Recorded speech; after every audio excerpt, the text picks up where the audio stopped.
Hello everyone, good evening to all of you.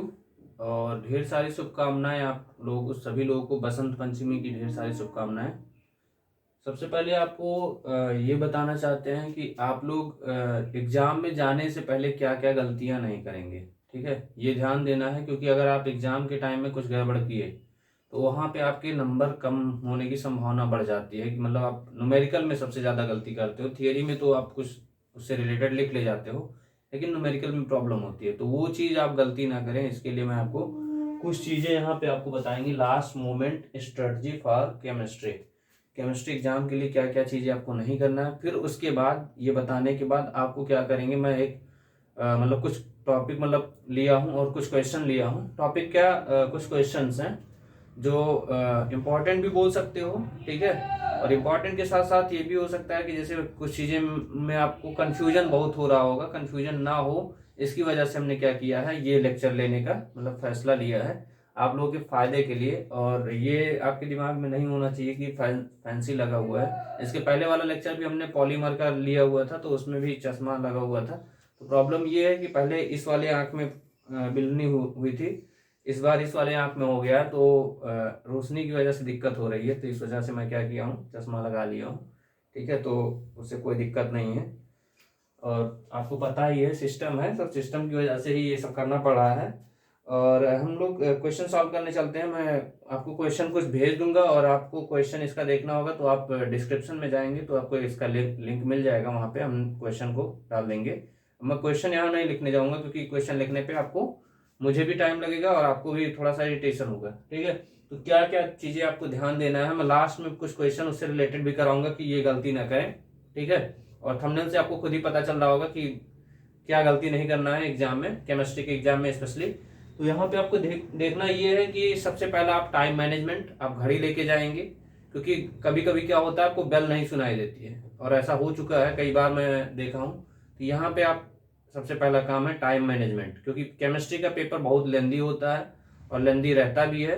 तो उसमें आपको अपना टाइम मैनेज करके चलना है कि ये क्वेश्चन अब पता लगा, एक क्वेश्चन लेके बैठे हैं हम, आज लगा के ही मानेंगे। तो लगा के नहीं मानना, अगर नहीं आ रहा है आप क्वेश्चन को स्किप करिए, दूसरा क्वेश्चन उठाइए। और आप सबसे पहले आप फर्स्ट स्टार्टिंग पेज पे आप वो क्वेश्चन अटेम्प्ट करिए। जरूरी नहीं है कि आपको लास्ट वाला पहले आ रहा है तो आप लास्ट वाला ही पहले कर लीजिए, कोई दिक्कत नहीं है, उससे कोई दिक्कत नहीं होती, किसी भी एग्जामिनर को भी प्रॉब्लम नहीं होती। बट ये नहीं कि पहले ही आप उसको गलत सलत लगा के पहले ही पेज पे कट पिट करना है, ये नहीं करना है।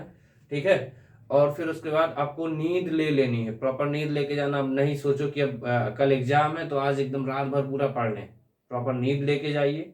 नहीं फिर आपका सिर दर्द होगा, तो चीज़ें आपको ऐसा लगेगा कि यार पढ़ा हुआ तो कुछ याद नहीं आ रहा है। तो सबसे पहला नंबर प्रॉपर नींद लेके जाएंगे, जो भी आपने पढ़ लिया है या अभी पढ़ रहे हो चीज़ें उसको रिवाइज कर लीजिएगा। रिवाइज करके आप 2 बार 3 बार उसको देख करके जाइएगा। और जो भी चीज़ें आपको बताई गई हैं वो ध्यान देना। बताई गई कि मतलब कि क्या क्या टॉपिक आपको पढ़ना है, जैसे मान लो सॉल्वेबिलिटी प्रोडक्ट का न्यूमेरिकल, अभी एक उसी से रिलेटेड मतलब सॉल्वेबिलिटी से रिलेटेड न्यूमेरिकल लगा देंगे। और फिर उसके बाद सॉल्यूशन से रिलेटेड एक क्वेश्चन लगा देंगे। फिर उसके बाद एक आपको ऑक्सीडेशन रिडक्शन से रिलेटेड क्वेश्चन करवा देंगे। फिर उसके बाद आपको हार्डनेस ऑफ वाटर का करवा देंगे एक क्वेश्चन। और फिर उसके बाद एल्कलिनिटी ऑफ वाटर का करा के, और ऑक्सीडेशन रिडक्शन में कुछ ऐसे क्वेश्चन रहते हैं जहां आप ऑक्सीडेशन नंबर गलत निकालते हो, तो उस टाइप के क्वेश्चन भी आपको करा देंगे कि आप गलती ना करें, उस तरह का कोई भी क्वेश्चन आ जाए तो आपको करके आना है। ठीक है, फिर उसके बाद हम लोग इसके बाद आते हैं उस पर रिलेटेड जो भी न्यूमेरिकल बताया ना, इससे रिलेटेड अभी न्यूमेरिकल कराते हैं। और ये हो गया हमारा टाइम मैनेजमेंट का। टाइम मैनेजमेंट करने के साथ साथ आपको जो आपको जितने भी बताए गए हैं, फिर केपी केसी से रिलेटेड आप फार्मूले को, अगर मान लीजिए मैं ध्यान नहीं दिया कि मतलब स्किप हो गया मुझसे, अभी तो स्टार्ट किया हूँ तो स्किप नहीं होना चाहिए। अगर ना याद रहा और मैंने नहीं कराया तो वो चीज़ आप ध्यान दीजिएगा कि कोई भी क्वेश्चन कर रहे हैं, जब तक आप डेल्टा एन जी प्रॉपर निकाल नहीं लेते हैं तब तक आप क्वेश्चन में आगे मत बढ़िएगा। जैसे उससे रिलेटेड केपी केसी से रिलेटेड न्यूमेरिकल आ जाता है, कहता है कि इतना मतलब केपी की वैल्यू दिया है, केसी निकालना है, और सब कुछ आपको दिया रहता है, आर की वैल्यू टेम्परेचर दिया रहता है कि इतने डिग्री सेंटीग्रेड पे। तो उस तरह के क्वेश्चन, या फिर आपसे कभी कभी क्या कह देता है कि मतलब केपी केसी में रिलेशन निकालिए, और रिलेशन क्या पूछता है, ये तो रिलेशन पूछ लिया, फिर उसके बाद आपसे बोल देता है कि इस रिएक्शन के लिए केपी निकालिए। केवल अगर केपी बोलता है तो आपको मोल्स वगैरह सब सॉल्व करके उस तरह का क्वेश्चन आपको करना है। तो अभी एक क्वेश्चन मैं वो भी करा देता हूँ। करा दूंगा लास्ट में, ठीक है। तो हम लोग आते हैं अपने क्वेश्चन पे। एक पेपर टेस्ट हुआ था आप लोगों का, शायद हो सकता है टूल वाले बच्चों को पता होगा, या मैं वो टेस्ट पेपर उसमें कुछ इंपॉर्टेंट क्वेश्चन है तो उसको मैं सॉल्व करा दे रहा हूँ। तो सब लोग ध्यान से देखते रहिए, और देखने के साथ साथ मैं क्वेश्चन पढ़ता जाऊंगा, क्योंकि यहाँ क्वेश्चन नहीं लिखूंगा, टाइम लगेगा लिखने में, फिर उसके बाद सॉल्व कराने में हम केवल क्वेश्चन सॉल्व कराएंगे। आप डिस्क्रिप्शन में देखेंगे, आपको मिल जाएगा क्वेश्चन का मतलब PDF आपको मिल जाएगा। तो हम लोग सॉल्व करना स्टार्ट करते हैं। सबसे पहला क्वेश्चन है, कह रहा है कि एस्टेब्लिश मोलरिटी एंड नॉर्मलिटी में क्या करना है, रिलेशन करना है, रिलेशन एस्टेब्लिश करना है। तो ये आपको कई बार मैंने बताया है, वो नहीं करा रहा हूँ, न्यूमेरिकल पोर्शन कराएंगे।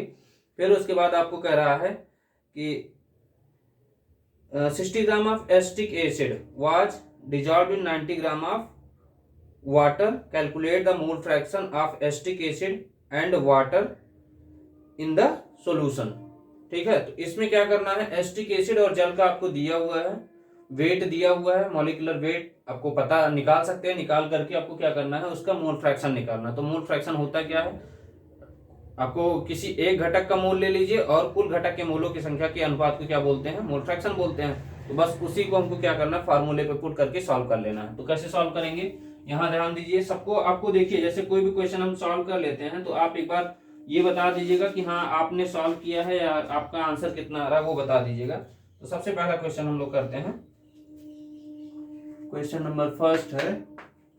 यहाँ पे क्या कह रहा है, आपको मोल फ्रैक्शन निकालना है। तो आपको मोल फ्रैक्शन का मतलब ये दिया हुआ है, वेट दिया है, वेट ऑफ CH3COOH। और एक चीज और, जैसे आपको बहुत ऐसे क्वेश्चन आ जाते हैं, जैसे आपको फार्मूला नहीं पता होता है, जैसे यूरिया का फार्मूला हो गया या एसीटोन का फार्मूला हो गया, तो ये नहीं याद रहता तो आप मॉलिक्यूलर वेट नहीं निकाल सकते। जब फार्मूला पता रहेगा तभी मॉलिक्यूलर वेट निकाल सकते हो, और जब मॉलिक्यूलर वेट निकालोगे तभी मोल फ्रैक्शन आएगा, नहीं तो मोल फ्रैक्शन आप निकाल नहीं पाओगे। तो वो ध्यान दीजिएगा कि यूरिया का क्या होता है, NH2CO NH2 होता है, और अगर एसीटोन का आ जाता है तो आप क्या बोलोगे, CH3CO CH3। आप लोग वैसे पढ़े हो, अच्छे लड़के हो, और गर्ल्स भी अच्छी गर्ल्स हैं सब लोग। ये नहीं कि पता लगा सर तो बॉयज को बोल दिए अच्छे बॉयज हैं, ठीक है, ऐसा कुछ नहीं है। मतलब सब लोग पढ़ के एक बार जरूर जाइएगा ये वाला लेक्चर, क्योंकि आपको हो सकता है क्वेश्चन यहाँ से आपको मिल जाए, और नहीं मिलता है तभी कोई दिक्कत नहीं है। आपको इतना पढ़ा दिया गया है कि आप वहां जाके ब्लास्ट करके आओ, एग्जाम में क्वेश्चन को फोड़ के आओ। यहाँ पे ये दिया हुआ है आपको 60 ग्राम, ठीक है, 60 ग्राम ये दिया हुआ है, और वेट ऑफ H2O ये आपको दिया है 90 ग्राम, ठीक है। अब ये दिया हुआ है, अब आपको पता है नंबर ऑफ मोल्स आपको नहीं पता है यहाँ पे, तो आप क्या करेंगे, नंबर ऑफ मोल्स निकालेंगे। तो नंबर ऑफ मोल्स के लिए क्या करना पड़ता है, वेट अपॉन मॉलिक्यूलर वेट। तो वो हम लोग क्या करेंगे, फार्मूले में पुट करेंगे। पहले हम लोग क्या कर लेते हैं, यहाँ पे जैसे ये दिया हुआ है x, ये इसको हम लोग काई बोलते हैं, ठीक है। मोल फ्रैक्शन को हम लोग निकालने के लिए इसका नोटेशन यूज करते हैं, CH3COOH का अगर हम लोग को निकालना है तो CH3 के मोल, ठीक है, अपॉन CH3 के मोल प्लस H2O के मोल, ठीक है। ये हम लोग सॉल्व करेंगे। अभी इसको हम वैल्यू पुट करते हैं, इसकी वैल्यू NCH3CO, एन आपको निकालना है, क्या करना पड़ेगा, वेट अपॉन मॉलिक्यूलर वेट। तो वेट आपको दिया है CH3COOH का कितना है, 60, और मॉलिक्यूलर वेट क्या होता है, यहां से आप निकाल सकते हो, CH3 कार्बन 12, हाइड्रोजन 1 होता है, कार्बन 12, ऑक्सीजन 16, इसको ऐड करोगे तो 60 आएगा। आप करके देख लीजिएगा, या यहां मैं कर दे रहा हूं, CH3COOH, यहाँ कार्बन का 12 plus 3 plus 12 plus 16 plus 16 plus 1, 12 12 12 3 15 15 12 27 27 1 28 28 6 28 और 16 कितना हो गया, 44 44 और 16 60 हो गया, ठीक। ये आपका आ जाएगा 60। तो यहाँ पे हमको क्या करना है, 60 upon weight upon molecular weight, molecular weight 60 दिया हुआ है, ठीक है। यहाँ से हमने निकाला। ऐसे ही क्या हो जाएगा 60/60 प्लस क्या हो जाएगा NH2O। NH2O का मतलब weight upon molecular weight of water. Weight upon molecular weight, ये वेट कितना दिया 90 दिया है, 90 अपॉन वाटर का कितना दिया है 18। आप ऐसे देख लो ना, 16 होता है और 2 18। यहाँ इसको सॉल्व करोगे तो ये क्या आ जाएगा 1/1 प्लस 5, तो ये क्या हो जाएगा 1/6। ऐसे भी कर सकते हो और 1 में से माइनस कर दीजिए तो पता चल जाएगा, ये आप सॉल्व करके भी दिखा सकते हो। तो यहां से जैसे ये जो दिया हुआ है ये 1/6, तो 1/6 को और सॉल्व करोगे फ्रैक्शन में लेके आओगे तो ये आ जाएगा 0.166। इसको सॉल्व करोगे तो ये आ जाएगा 0.166, ये आ जाएगा। और अगर हम लोग निकालना चाह रहे हैं यहीं से H2O का भी निकाल लें मोल फ्रैक्शन, तो क्या हो जाएगा NH2O upon NH2O plus NCH3COOH। ठीक है, अब यहाँ पे क्या ध्यान देना है, NH2O का तो ये हो जाएगा 90/18 अपान क्या हो जाएगा 90/18 प्लस यहाँ क्या आ जाएगा 60/60। तो 60/60 का मतलब इसका वो निकालना है mole fraction, number of moles. तो यहाँ पे क्या हो जाएगा 5/5 प्लस 1, तो ये क्या हो जाएगा 5/6। इसको सॉल्व करेंगे तो ये आ जाएगा 0.833 करके आएगा। ठीक है, इस तरह हमारा सॉल्व हो जाएगा। तो ये आ गया मोल फ्रैक्शन, ये क्वेश्चन पूछा हुआ है। ठीक है, पेपर में कई बार पूछा गया है, तो इस तरह के क्वेश्चन आते रहते हैं। फिर उसके बाद नेक्स्ट क्वेश्चन है, नेक्स्ट क्वेश्चन हम आपको कराने चल रहे हैं, ऑक्सीडेशन रिडक्शन से क्वेश्चन है। ऑक्सीडेशन रिडक्शन से है, फिर उसके बाद ऑक्सीडेशन नंबर है, तो पहले ऑक्सीडेशन नंबर बता देते हैं, फिर उसके बाद ऑक्सीडेशन बैलेंस कैसे करेंगे, एसिडिक मीडियम में कैसे करते हैं। लोग बहुत कंफ्यूज रहते हैं, भी उस दोनों क्वेश्चन करा देते हैं। तो इसको चाहे नोट कर लीजिए, फिर मैं इसको मिटा दे रहा हूं, या इसका स्क्रीनशॉट ले लीजिए। ठीक है, मिटाए इसको। चलिए नेक्स्ट क्वेश्चन है,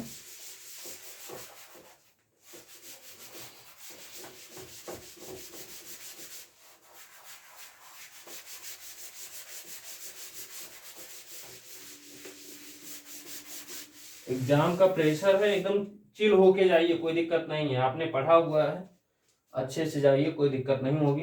इतना पेपर टफ नहीं आता है। बहुत सब लोग हफा उड़ा हुआ है कि मतलब पेपर टफ आ रहा है, टफ आ रहा है, ऐसा कुछ नहीं है। बस आप पढ़ के जाइए अच्छे से। नेक्स्ट क्वेश्चन है, कह रहा है कि इसका ऑक्सीडेशन नंबर निकालना है CrO4 2-, फिर उसके बाद दिया है CrO5, फिर उसके बाद दिया हुआ है क्वेश्चन H2S2O7। ठीक है, तो ये स्ट्रक्चर दिया हुआ है। तो यहां से हम लोग क्या निकालते हैं, पहले देखिए इसमें जैसे क्रोमियम को आपको पता है कि 6 होता है। ठीक है, ये हो गया, कहाँ गया। जैसे आप जो क्रोमियम का करते हैं, अगर नहीं आपको समझ में आता है तो आप क्या किया करिए, यहां CrO4 दिया है,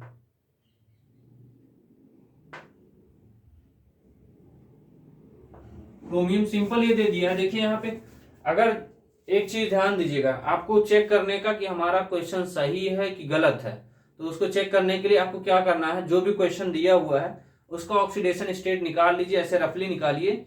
अगर जो आप जान रहे हैं, जैसे क्रोमियम का आपको पता है कि 6+6 होता है, तो अगर +6 नहीं आ रहा है तो इसका मतलब आप समझ जाइए कि आप कहीं गड़बड़ कर रहे हैं। तो कहीं गड़बड़ करने का मतलब वहां पे आप चेक कर लीजिए, कहीं इसमें पराक्साइड तो नहीं बन रहा है, पहला क्वेश्चन। ठीक, कहीं यहाँ पे पराक्साइड तो नहीं बन रहा है। तो इस वाले केस में पराक्साइड नहीं बनेगा, क्योंकि इसको सॉल्व करेंगे सिंपल आ जाएगा। इस वाले में थोड़ा सा अलग है ये क्वेश्चन, बटरफ्लाई स्ट्रक्चर इसको बोलते हैं। और इस वाले में भी कोई दिक्कत नहीं है, डायरेक्ट आप कर सकते हो, लेकिन मैं स्ट्रक्चर से भी बता दूंगा, उससे कोई दिक्कत नहीं होगी। जैसे इस वाले में क्या करेंगे, एक्स मान लीजिए, ठीक, जिसका हमको निकालना है। जैसे क्रोमियम में इसका निकालना है, इसमें भी क्रोमियम का निकालना है, इसमें सल्फर का निकालना है। एक्स प्लस क्या हो जाएगा -2 ऑक्सीजन का होता है into 4 equals to -2, x -8 equals to -2। इसको इधर लेके आओगे तो x इक्वल्स टू +8 हो गया -2, x इक्वल्स टू क्या आ जाएगा +6। ठीक, इसका देखिए, इसका क्या होता है, डायरेक्ट इसको आप नहीं निकाल सकते हो क्योंकि ये क्रोमियम 5 दूनी 10 बना देगा, तो 10 नहीं होता है। ठीक है, गड़बड़ हो जाएगा। तो यहाँ पे क्या करेंगे हम लोग, इसका पहले स्ट्रक्चर बनाएंगे। CRO ये स्ट्रक्चर होता है इसका, इसको बोलते हैं बटरफ्लाई स्ट्रक्चर। ठीक है, ये क्वेश्चन है। इसमें क्या होता है कि मतलब अगर ऑक्सीजन ऑक्सीजन बॉन्ड बना रहा है एक साथ में, तो उसको हम लोग पराक्साइड बोलते हैं। ठीक है, तो यहाँ पे पराक्साइड के केस में ऑक्सीजन की जो ऑक्सीडेशन स्टेट होती है वो -1 होता है। ठीक है, तो ये ध्यान देना है।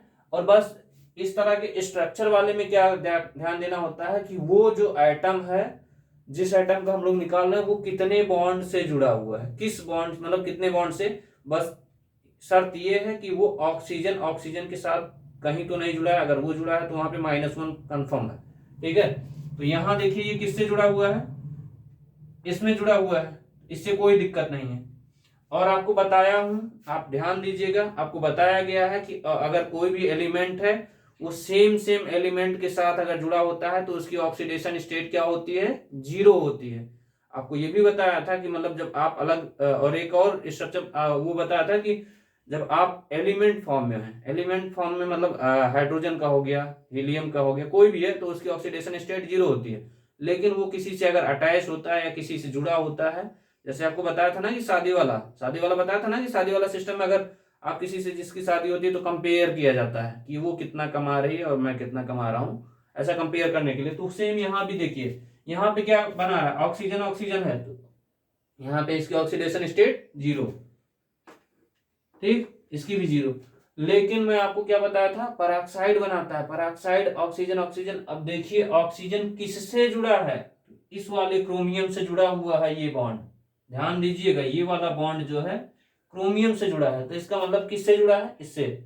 इससे जुड़े होने का मतलब ये है कि इसके पास एक चार्ज होगा, तो वो एक चार्ज इस पे ये -1 हो जाएगा। ऐसे ही इसके लिए करेंगे तो -1 यहां आ जाएगा, ऐसे ही इसके लिए करेंगे तो -1, इसके लिए करेंगे -1, और यहाँ पे जो होगा उसकी ऑक्सीडेशन स्टेट 0 हो जाएगी।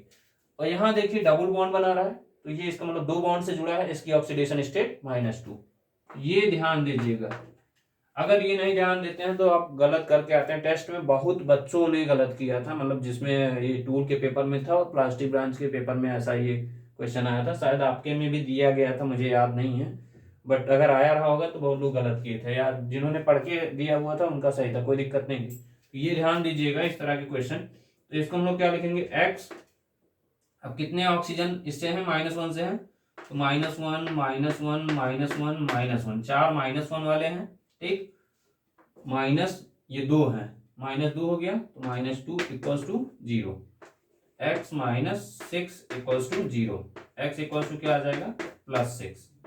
ये ध्यान देना है, नहीं तो गलत करके आओगे, x इक्वल्स टू यहाँ पे आ जाएगा, इसके सिंपल अगर करके आओगे तो x इक्वल्स टू 10 आ जाएगा, और गलत है, एग्जिस्ट ही नहीं करता भाई।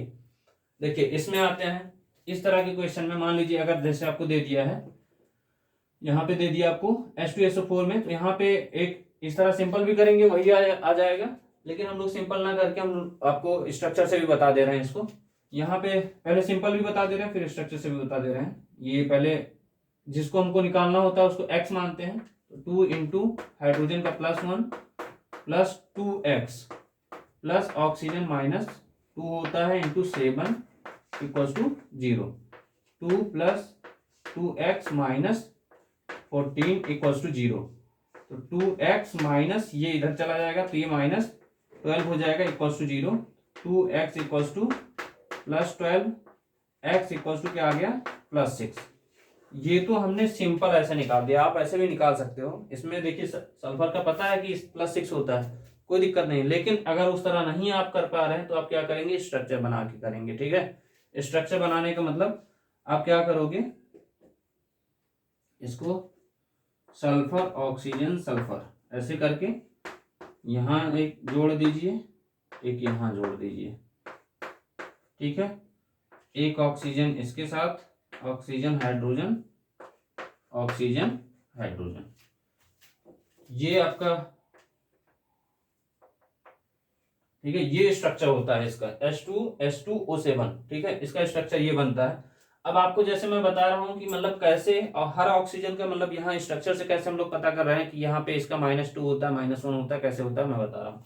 देखिए हमको इस ऑक्सीजन का चेक करना है, तो ये कितने बॉन्ड से जुड़ा हुआ है, इससे भी जुड़ा हुआ है, इससे भी जुड़ा हुआ है, और अलग अलग है, एक जैसा नहीं है, हाइड्रोजन अलग है, सल्फर अलग है, तो अलग अलग है, मतलब ऑक्सीजन के साथ नहीं जुड़ा कि ऑक्सीजन ऑक्सीजन के साथ में, तो पराक्साइड का कोई चांस ही नहीं है। तो यहाँ पे ये माइनस क्या हो गया 2, यहाँ डबल बॉन्ड से जुड़ा -2, यहाँ डबल बॉन्ड से जुड़ा -2, डबल बॉन्ड से -2, डबल बॉन्ड से -2, यहाँ देखिए एक इससे जुड़ा हुआ है, एक इससे जुड़ा हुआ है, तो -2 यहाँ पे ऐसे करके दिखा दे रहे हैं। यहाँ देखिए एक इससे जुड़ा हुआ है, एक इससे जुड़ा हुआ है, तो यहाँ भी -2, सबका -2 आ रहा है ना। अब इसका जैसे हम लोग क्या करेंगे, क्योंकि हाइड्रोजन का +1 होता है, तो हम लोग +1 यहाँ पे है, अब इसका हम लोग चेक कर लेंगे। जैसे यहाँ +1 हो गया, ऐसे ही यहाँ भी +1 हो गया, ठीक है, इसका +1 होता है। हम लोग सॉल्व कर लेते हैं, x हो जाएगा, x क्या हम लोग ऐसे लिखेंगे 2 × +1, 2 हाइड्रोजन है, प्लस यहाँ -2 इंटू कितने ऑक्सीजन है, 1 2 3 4 5 6 7, 7 हो गया, इक्वल्स टू क्या प्लस कितना है सल्फर है 2, 2x इक्वल्स टू 0, तो ये क्या हो गया 2 - 14 + 2x इक्वल्स टू 0, तो ये हो जाएगा 2x - 12 equals to 0, 2x equals to +12, x equals to क्या आ जाएगा +6। यहाँ से भी निकाल के हम ऐसे भी कर सकते हैं और ऐसे भी कर सकते हैं, दोनों तरह से कर सकते हैं। तो ये हो गया हमारा ऑक्सीडेशन कैसे निकालते हैं, ऑक्सीडेशन नंबर कैसे निकालते हैं, आता रहता है आपके में, जैसे कभी पूछ लिया K4 एफिशिएंसी में Fe की ऑक्सीडेशन स्टेट, या पूछ लेगा आपको मोहर साल्ट का दे दिया और उसका निकालना होगा, तो +2 आता ही है, आपको पता ही है और कराया भी गया है। Previous year question paper solution देख लीजिए, वहां पे मिल जाएगा आपको, या TE110 वाले पेपर आईडी में देखेंगे तो आपको मिल जाएगा, ठीक है।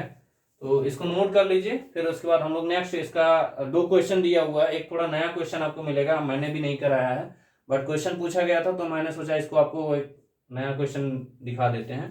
इसको जल्दी से नोट करिए, फिर उसके बाद इसको भी सॉल्व करते हैं।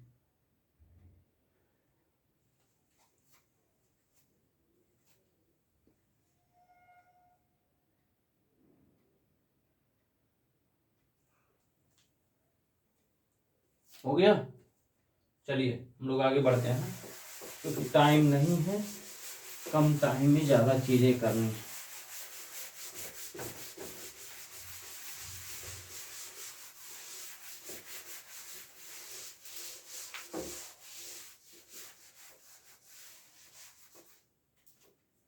देखिए नेक्स्ट क्वेश्चन क्या कह रहा है,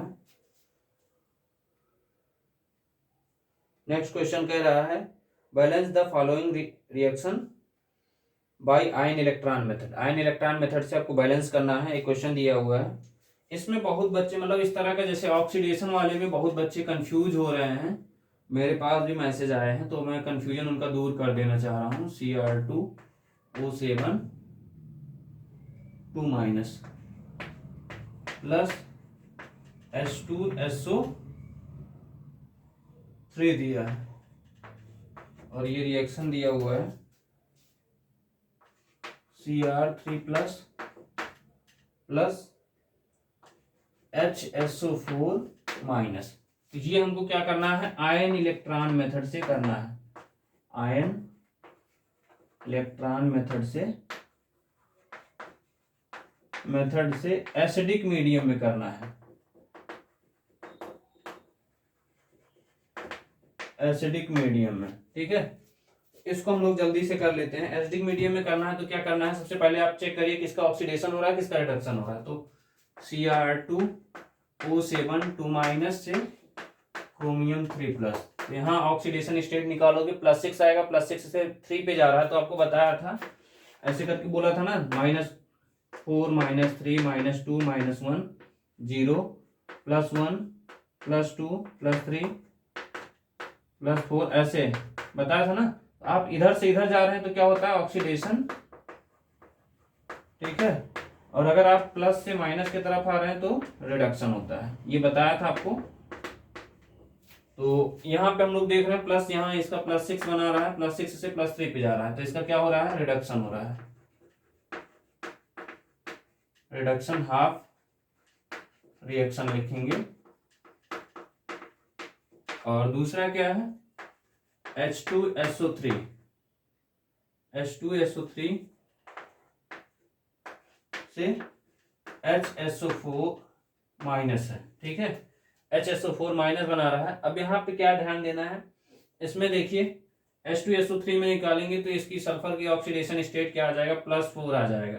यहाँ 3 है, 3 दूनी 6, 6 - 2 4 आ जाएगा, तो ये +4 आएगा।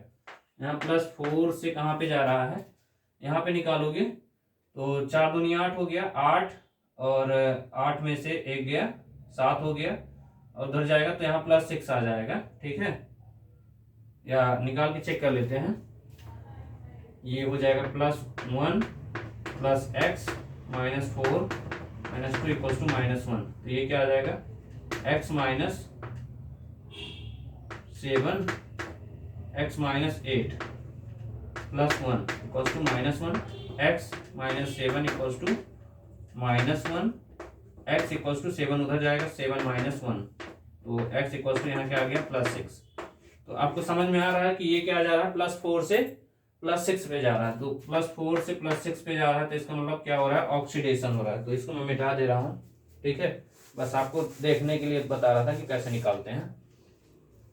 ये क्या हो रहा है, ऑक्सीडेशन, ऑक्सीडेशन, ठीक है।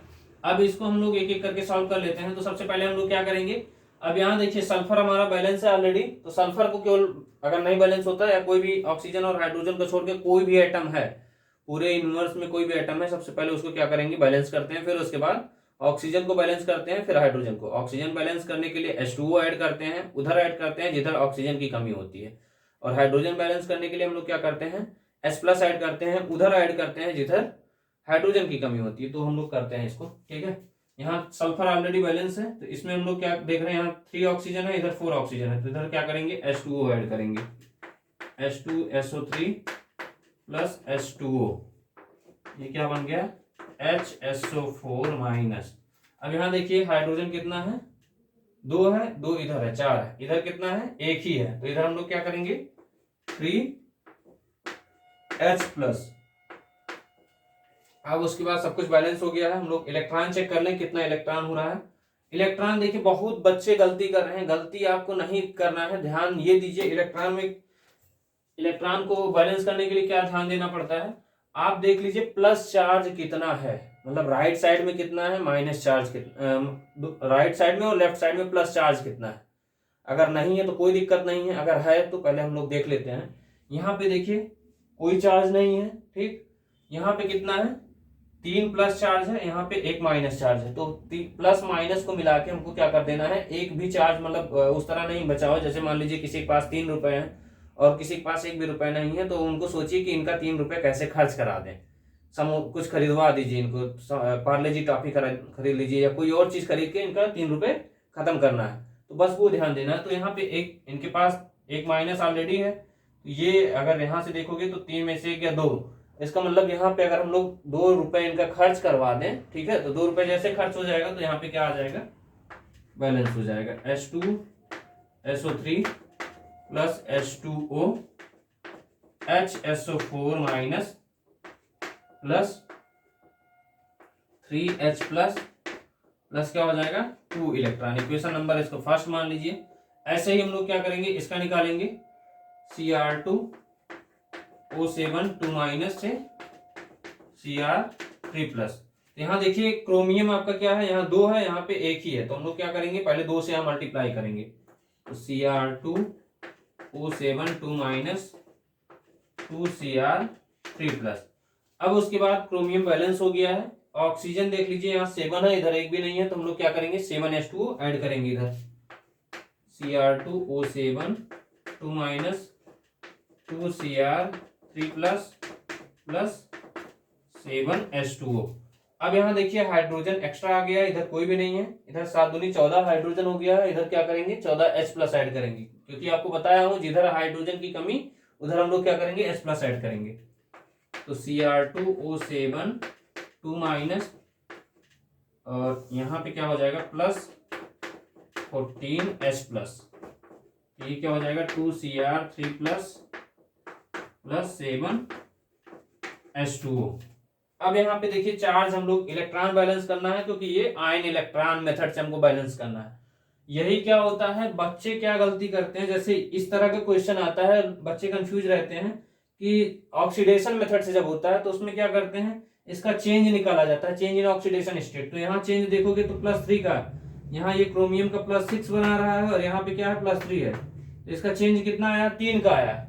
लेकिन यहाँ पे क्रोमियम एक ही है, यहाँ अगर 2 हम करेंगे तो यहाँ पे चेंज जो आ जाएगा वो क्या आ जाएगा, 6 का हो जाएगा, 0 नहीं होगा। नहीं सोचो यहाँ पे 6 है, यहाँ भी 2 से पहले मल्टीप्लाई करके बाद में यहाँ पे हम लोग ऑक्सीडेशन चेक कर रहे हैं। जब बैलेंस करने के बाद, तो बैलेंस करने के बाद उसको नहीं लिखना है, नहीं गलत हो जाएगा। तो ये ध्यान देना है कि यहाँ सिंपल +3 का है, तो उसमें क्या कर देते थे, 3 × 2 कर देते थे। कुछ बच्चे मैसेज किए हुए हैं ग्रुप में, पता चला है कि मतलब ऐसा कुछ आया है, तो कंफ्यूज मत होइए कि यहाँ 3 2 6 कर देंगे। वो आप क्रोमियम और आयरन वाला जो बैलेंस करते थे, Cr2O7 2 माइनस प्लस यहाँ Fe2 प्लस था, और यहाँ पे Cr3 प्लस Fe3 प्लस करके था, वहां पे उस क्वेश्चन में ऐसा था। तो वो उसको जो ऑक्सीडेशन मेथड में करते थे। तो जिसको प्रॉब्लम हो रहा है जाके आप लेक्चर देख सकते हैं, वहां पे हमने कराया हुआ है, ठीक है। यहाँ पे देखिए ये हो गया। अब इस पे, इसके बाद देखिए ये हो गया हमारा। अब यहाँ चार्ज देखिए, प्लस चार्ज कितना है, यहाँ 14 है और इधर 2 माइनस, तो 14 में से 2 माइनस करोगे 12 बचेगा, और यहाँ पे कितना है 6 प्लस है। तो अब 6 प्लस को बराबर करना है, यहाँ 14 प्लस है, 12 प्लस है। तो 12 प्लस के लिए क्या करना पड़ेगा, चाहे एक समोसा IIT कॉलेज के बाहर जो समोसा बेचता है उससे आप जाके एक इनका किसी का मतलब जो जिनके पास ज्यादा एक्स्ट्रा है उनसे खर्चा करवा दीजिए, खर्चा करवा दोगे अपने आप ही बराबर हो जाएगा। आप कहोगे हम भी बराबर तुम भी बराबर, यहाँ बराबर करवाइए जल्दी से, सिस्टम बना के एकदम माहौल क्रिएट कर दीजिए आप लोग।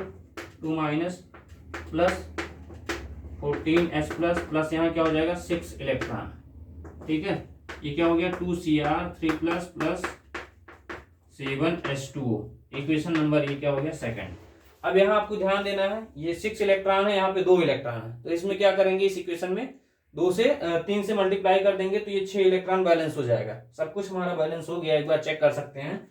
2 क्रोमियम 14 हाइड्रोजन 7 2 क्या हो जाएगा 14 हो जाएगा। फिर उसके बाद ऑक्सीजन 7 हो गया, 7 ऑक्सीजन हो गया, सब कुछ हमारा बैलेंस है। चार्ज भी देख लीजिए, यहाँ कितना हुआ 14 माइनस क्या हो जाएगा 8, तो 6 इलेक्ट्रॉन बचेगा, और यहाँ पे 6 प्लस चार्ज बचेगा, यहाँ पे 2 3 6 2 3 6 प्लस चार्ज हो गया, बैलेंस है। अब हम लोग क्या करेंगे, इस इक्वेशन में अगर हम 3 से मल्टीप्लाई कर देंगे पूरे इक्वेशन में तो क्या हो जाएगा, ये 6 इलेक्ट्रॉन हम अगर ऐड करेंगे तो जोड़ने के बाद ये कैंसिल हो जाएगा। तो हम लोग इसमें मल्टीप्लाई कर लेते हैं। तो यहाँ पे आप लिखोगे multiply by 3 in equation first to balance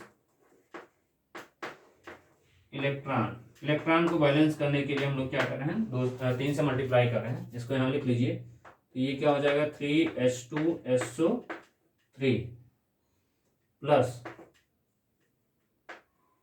3H2O, ठीक। फिर इसके बाद क्या हो जाएगा 3HSO4 माइनस प्लस 3 3 कितना हो जाएगा 9H प्लस प्लस 6 इलेक्ट्रॉन। ये इक्वेशन नंबर क्या हो गया थर्ड। अब इस इक्वेशन को दोनों को ऐड कर दीजिए। मैं डायरेक्ट ऐड करते जा रहा हूं और आंसर लिखते जा रहा हूं।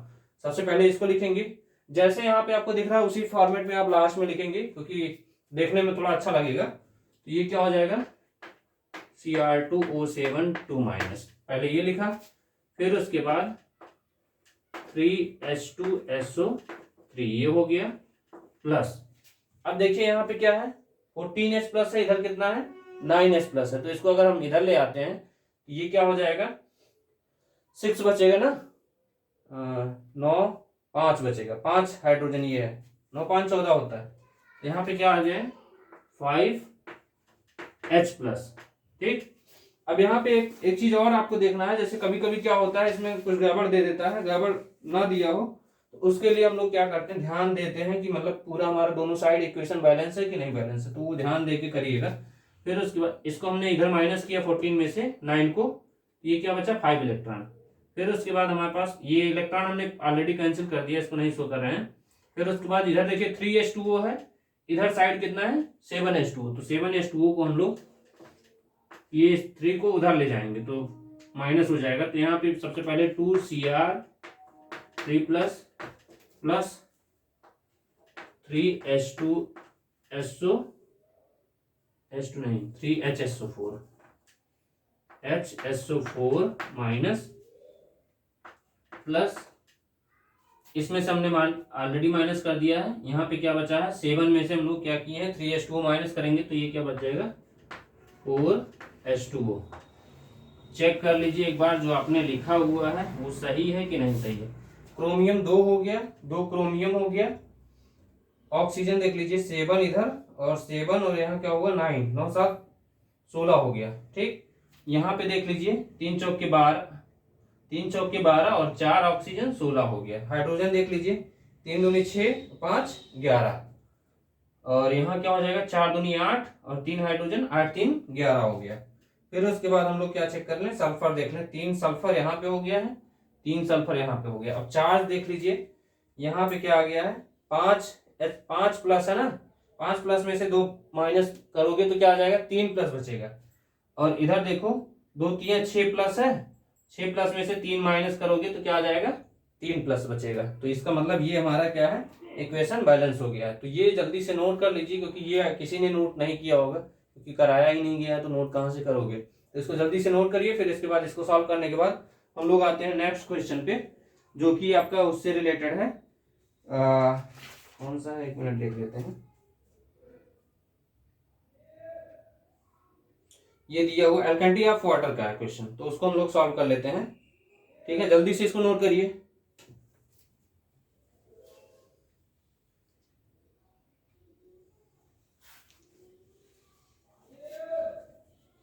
बेटा चलिए इसको रोक करके आप नोट कर लिया करिए क्योंकि टाइम बचाना है। इसके बाद नेक्स्ट क्वेश्चन है एल्केनिटी ऑफ वाटर का, मोस्ट इंपॉर्टेंट है। अगर सब कुछ अच्छा रहा तो पेपर में आपको मिल जाएगा, परेशान ना हो। और जो क्वेश्चन और आप लोगों को बताए गए हैं इसको सॉल्व कर लीजिएगा, सॉल्व करके जाइएगा। 3 kg ऑफ कार्बन वाला है और फिर उसके बाद परसेंटेज वाला वो भी सॉल्व कर लीजिएगा। सॉल्यूशन का क्वेश्चन परसेंटेज वाला सॉल्व कर लीजिएगा क्योंकि ऑलरेडी हमने करा दिया है, कई क्वेश्चन हुए हैं। आप 2023 वाला पेपर सॉल्व करेंगे तो उसमें हमने परसेंटेज वाले क्वेश्चन कराए हुए हैं, तो हाँ आप जाके देख लीजिएगा। जो 2023 पिछले आपके मतलब सीनियर हैं उनके पेपर में आया हुआ था। ठीक है, नेक्स्ट क्वेश्चन है। क्वेश्चन पहले एक बार पढ़ दे रहा हूँ क्योंकि क्वेश्चन बहुत ही इंपॉर्टेंट है और बहुत लोग अनदर सैंपल में कंफ्यूज हैं, तो कंफ्यूजन क्रिएट मत करिए। बहुत अच्छा क्वेश्चन है, सॉल्व कर सकते हैं। देखिए कह रहा है, पहले आपसे बोला है right the structural formula of EBT and die sodium salt of EDTA। तो एक बार फिर से कहिए तो बता ही देते हैं, नहीं बहुत लोग अभी भी स्ट्रक्चर गलत बनाए होंगे। तो स्ट्रक्चर EBT का क्या करिए एक बार फिर से देख लीजिए, लास्ट टाइम बता रहे हैं। ये हो गया नाइट्रोजन डबल बॉन्ड नाइट्रोजन, और यहाँ लोग गलत बनाते हैं। यहाँ देखिएगा एक नाइट्रोजन से ये बॉन्ड बनाने के बाद नाइट्रोजन को ये जो बेंजीन रिंग है इसको बेंजीन रिंग में बीच में बहुत लोग टच कराते हैं, वो गलत है तरीका। ठीक है, तो उसको मत बनाइएगा, बहुत लोग बनाए। अब यहाँ पे देखिए नाइट्रोजन से नाइट्रोजन जहां लगा हुआ उसके सामने क्या लगेगा SO3 Na लगेगा, या ऐसे लिख सकते हो SO3 माइनस Na+ भी लिख सकते हो, कोई दिक्कत नहीं है। और यहाँ पे नाइट्रोजन जहां लगा हुआ है, नाइट्रोजन जो जिस बेंजीन से जुड़ा हुआ है उसके जस्ट एडजेसेंट वाले को या इसी को ऑर्थो पोजीशन बोलते हैं, इस पे हम लोग OH लगा दें।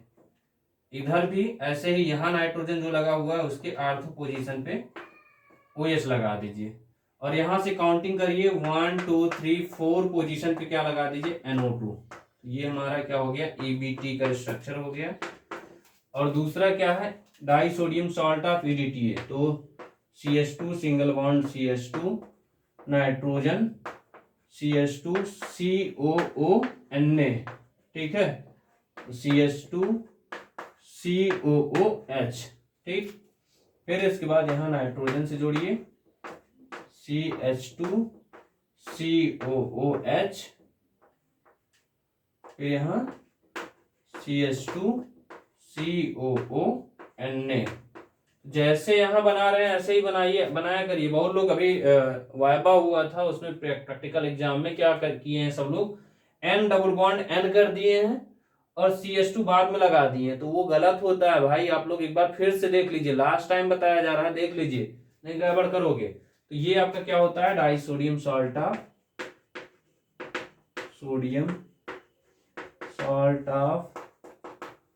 EDTA, ठीक है, die sodium salt of EDTA। और ये क्या होता है, एरियोक्रोम ब्लैक टी। तो ये स्ट्रक्चर गड़बड़ मत करिएगा, ये पेपर में आता रहता है और आ भी सकता है, कोई बहुत बड़ी बात नहीं है, ठीक है। और ध्यान दीजिएगा, डाई सोडियम सॉल्ट में आपको बताया था ना, जिसको डांस नहीं आता है वो क्या करता है, जाके अपनी भैंस चराता। तो भैंस चराने का मतलब डांस जिसको नहीं आता वो ऐसे ऐसे करते हैं, नहीं आ रहा है, एक यहाँ सोडियम लगाइए, एक सोडियम यहाँ लगाइए, शुरू हो जाइए। या अगर ये वाला नहीं आपको पसंद आ रहा है तो एक सोडियम यहाँ लगा दीजिए, एक यहाँ, दो ही लगाना है अल्टरनेट में, या आप ट्रांसपोजिशन बोल सकते हैं। तो यहाँ लगा के ऐसे डांस कर लीजिए, जैसा आपको समझ में आए, ठीक है, तो वैसा ही कर सकते हैं। तो इसको मैं मिटा रहा हूँ। नेक्स्ट आपसे क्वेश्चन पूछा गया है, ठीक है, तो उस क्वेश्चन को हम सॉल्व करने चल रहे हैं। अनदर सैंपल वाला क्वेश्चन है। देखिए, पहले एक स्ट्रक्चर यहाँ बना दे रहे हैं। यहाँ पे आपको ये ब्यूरेट दिया हुआ है, इसमें कुछ पॉइंट आपको लिखे रहते हैं 50 तक, आपने लैब में देखा होगा। ये 50 तक होता है, यहाँ से 0 स्टार्ट होता है, तो 0 से 50 के बीच में ये रहता हुआ है। और ये क्लैंप लगा रहता है, यहाँ पे एक स्टॉपर लगा रहता है, वहाँ पे हम लोग क्या करते हैं, रोकने का काम करते हैं।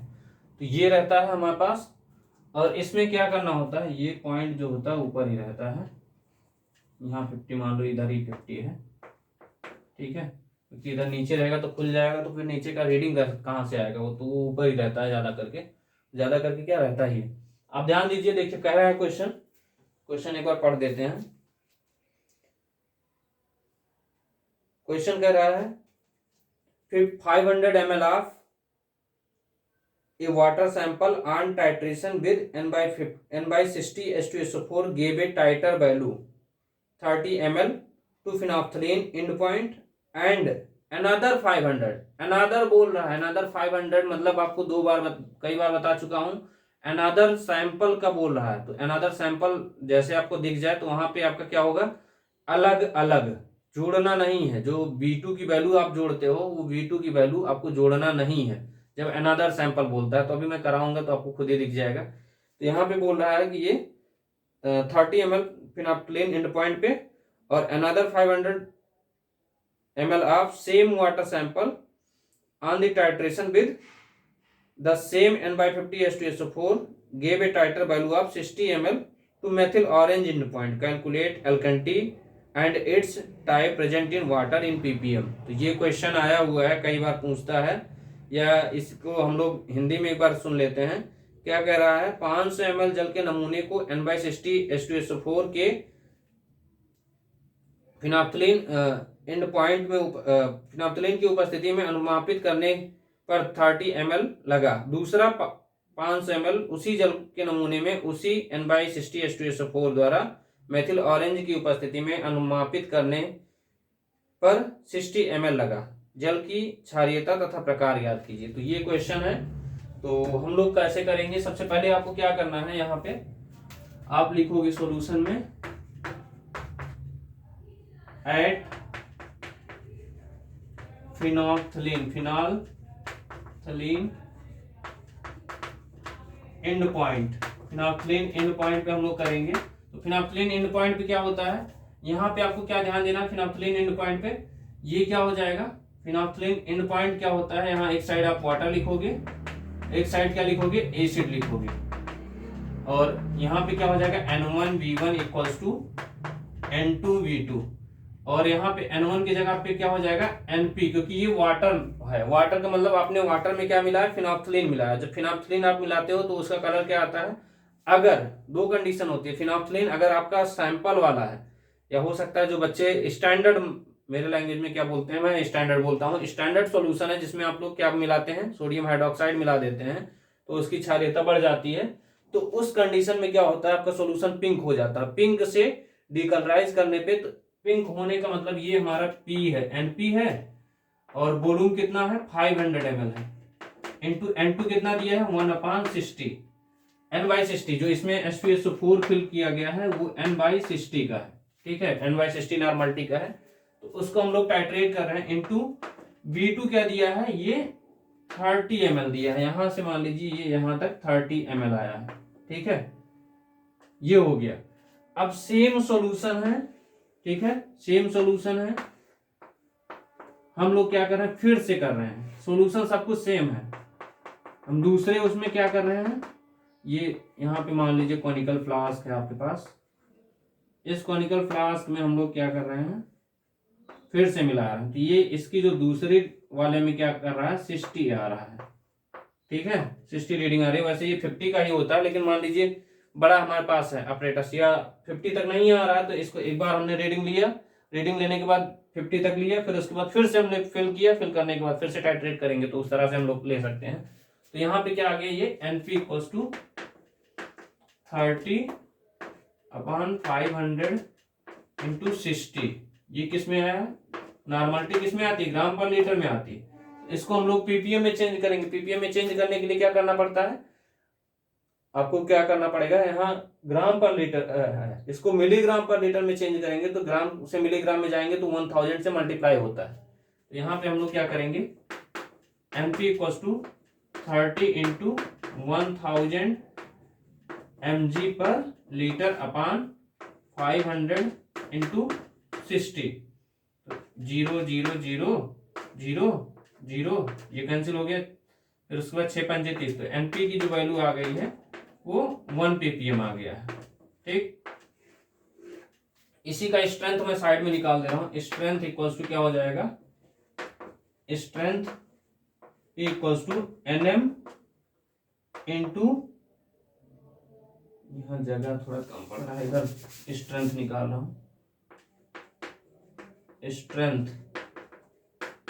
P equals to NP into ECaCO3, E calcium carbonate मतलब equivalent weight of calcium carbonate. तो ECaCO3 कैसे निकालते हैं, MW of CaCO3 upon valency, तो ये क्या हो जाता है 100 होता है कैल्शियम कार्बोनेट का वो, और वैलेंसी क्या हो जाएगा 2 हो जाएगा, तोड़ोगे Ca2 प्लस बनाएगा तो जो चार्ज होता है वही उसकी वैलेंसी कहलाती है। यहाँ क्या आ जाएगा 50 ppm, 50 आ जाएगा, 50 ppm नहीं, ECaCO3, ये आपका क्या आया 50 आया। अब यहाँ पे हम लोग क्या करेंगे, यहाँ 1 ppm था तो 1 इंटू 50 करेंगे तो क्या आ जाएगा 50 ppm, ये P की वैल्यू आई है। ऐसे ही हम लोग क्या करेंगे, at methyl orange end point निकालेंगे, तो यहाँ पे लिखेंगे at methyl orange end point, methyl orange end point पे देखेंगे तो ये क्या हो जाएगा, वाटर एक साइड लिखिए, एक साइड एसिड लिखिए, N1V1 equals to N2V2, N1 की जगह क्या हो जाएगा NM हो जाएगा। अब इस वाले सॉल्यूशन में हम लोग कर रहे हैं, सेम सॉल्यूशन है, मतलब सेम N/60 H2SO4 इसमें भरा हुआ है, N/60 H2SO4 चेंज नहीं है, बस हम लोग क्या कर रहे हैं, एक बार फिनॉक्सिलिन मिला रहे हैं, एक उसमें कॉनिकल फ्लास्क में, और दूसरे कॉनिकल फ्लास्क में हमने एक बार मेथिल ऑरेंज मिला के फिर टाइट्रेट कर रहे हैं, टाइट्रेट करने के बाद जो रीडिंग आ रही है वो नोट कर रहे हैं। तो इसमें डीकलराइज करने के बाद फिनॉक्सिलिन मिलाया, पिंक कलर आता है, पिंक कलर आने के बाद डीकलराइज किया तो 30 ml आया, फिर उसके बाद वो सोल्यूशन वैसे ही रख दिया। फिर इसमें क्या किया हमने, मेथिल ऑरेंज मिलाया, येलो कलर आया, येलो कलर आने के बाद इसको जैसे हमने टाइट्रेट किया, टाइट्रेट करने के बाद ऑरेंज कलर आता है, ऑरेंज कलर जैसे आता है तो वो हमारा रीडिंग किस पे आया है 60 पे आया है, बस ये ध्यान देना है, ठीक है। यहाँ पे क्या हो जाएगा NM इंटू 500 ml, यहाँ क्या हो गया 1/60 इंटू क्या आ गया, यहाँ 60 आया था, B2 जो दिया है वो 60 दिया है, तो NM इक्वल्स टू 60/60 इंटू यहाँ क्या आ जाएगा इंटू 500, ये क्या आया ग्राम पर लीटर, तो इसको हम लोग चेंज करेंगे मिलीग्राम पर लीटर में। 60 इंटू 1000 अपॉन 60 इंटू 500, ये हो गया मिलीग्राम पर लीटर। तो ये 60 से ये 60 कैंसिल हो जाएगा, 500 एक कम 500, 500 दूनी 1000, तो इसका मतलब एनएम का क्या वैल्यू आया है 2 ppm। अब इसका स्ट्रेंथ निकाल लेंगे, strength m equals to NM into ECA CO3। NM क्या आया है 2 इंटू 50, ये क्या हो गया 100 ppm, m इक्वल्स टू। अब ये ध्यान देना है कि 100 ppm आ गया, m और p में रिलेशन निकालना है। तो आपको रिलेशन क्या निकालना है, ये देखना है p की वैल्यू कितना है 50 आया है, m की वैल्यू 100 आया। तो इस वाले केस के लिए क्या होता है p इक्वल्स टू 1/2m, ये रिलेशन आपका आया है। अब इस रिलेशन के लिए कौन सी एल्केनिटी होती है, तो ये होता है कार्बोनेट का। आप लोग वो आपको बताया गया है कई बार, जो एक आपको बोला हूँ कि खाना बनाते समय अपने उसके पास बना के लिख के रख लीजिए, शायद अगर आपको याद हो गया होगा तो कोई दिक्कत नहीं होगा, याद नहीं रहेगा तो आप यहां तक कर दिए कोई नंबर नहीं मिलेगा जब तक ये स्टेप नहीं लिखेंगे कि P और M में रिलेशन क्या है और कौन सी एल्केनिटी है, तब तक आपको नंबर नहीं मिलेगा। तो ये सब मेहनत करने का कोई मतलब नहीं है, ये पहले मेहनत आपको ये पता होना चाहिए कि ये होता कैसे है, कि कौन सा रिलेशन किसके लिए होता है, तो वो गड़बड़ मत करिएगा। तो ये क्या हो जाएगा P इक्वल टू 1/2m हो गया है। तो इसके लिए क्या होता है carbonate CO3 2 minus equal to क्या आता है 2p आता है, और 2p का मतलब यहाँ 2 इंटू पी की वैल्यू कितनी आई है 50 आई है, ये क्या हो गया 100 ppm, ये आपका आंसर आ गया है। और यहाँ लिखोगे so alkalinity of water is due to CO3 2 minus, ये हमको आंसर लिखना है। तो ये इंपॉर्टेंट है आपके पेपर के पॉइंट ऑफ व्यू से, में भी आ सकता है, कुछ कहा नहीं जा सकता है, आ सकता है, पढ़ के जाइएगा, गड़बड़ मत करिएगा। इसको जल्दी से नोट करिए, फिर इसके बाद नेक्स्ट क्वेश्चन हम लोग करते हैं सॉल्बिलिटी का न्यूमेरिकल है, उसको कर लेते हैं।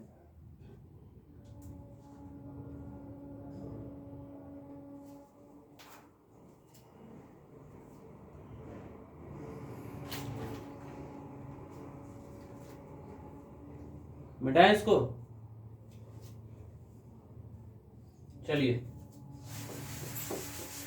सॉल्बिलिटी का है, फिर एक हार्डनेस ऑफ वाटर का है, उसको थोड़ा सा देख के जाइए, पता लगा हार्डनेस, इसको आप देख लिए हार्डनेस ऑफ वाटर छुए ही नहीं, पेपर कहीं उल्टा तो फिर दिक्कत हो जाएगी, आप उलट जाओगे। तो इसे अच्छा है कि एक बार उसको भी, काफ़ी दिन हो गया होगा पढ़िए, हो सकता है अगर रिवीजन कर लिए तो अच्छी बात है, नहीं रिवीजन किए तो यहाँ पे रिवीजन कराया जा रहा है।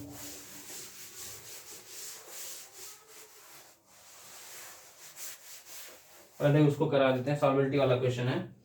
देखिए सॉल्बिलिटी वाले क्वेश्चन में क्या कह रहा है, कह रहा है कि इससे पहले बोला है establish relation between Kp and Kc, तो इंपॉर्टेंट है पेपर के पॉइंट ऑफ व्यू से। फिर उसके बाद कह रहा है solubility of BaSO4 at 25 degree centigrade. तो किसी भी सॉल्बिलिटी के क्वेश्चन में अगर टेम्परेचर दिया है उसका कोई मतलब नहीं है, बस आपको मूर्ख बनाया जा रहा है। कह रहा है कि 2.3 इंटू 10 के पावर -14 ग्राम पर 100 ml बोल रहा है।